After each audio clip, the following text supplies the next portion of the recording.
जिला भित्तिक नियुक्ति पाई नवरंगपुर जिले में 12 घंटिया बंद। नवरंगपुर आमर जिला चाकरी करेंगे आमरी पिला।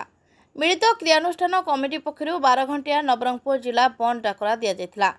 आज शुक्रवार सकाळ 6टारू संध्या 6टा पर्यंत जिले में चक अख दोकान बजार शिक्षानुष्ठान सरकारी बेसरकारी प्रतिष्ठान बंद करा जाइथिला। कमिटी पक्षर कहुला आम जिलार युवती युवक शिक्षित होई योग्यता थाई मध्य जिले में ग्रुप सी एवं डी ग्रेड्र चाकरी पाई पारनाहांती, बेकार होई रहउचंती।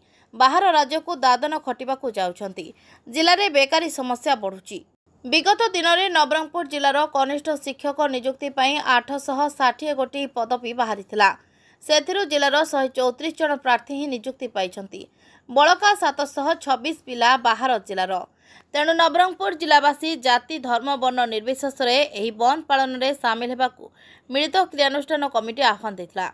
दाबी पूरण नहेले 5 ରୁ 7 तारिख पर्यंत डीओ कार्यालय सम्मुखें गणधारणा दिज्वा सह जिले में कला दिवस पालन करा बोली मिलित क्रियानुष्ठान कमिटी पक्षर आज रायगढ़ ठारे बीजेडी कांग्रेस और बीजेपी किछि युव नेता माने उपस्थित रहिथिले।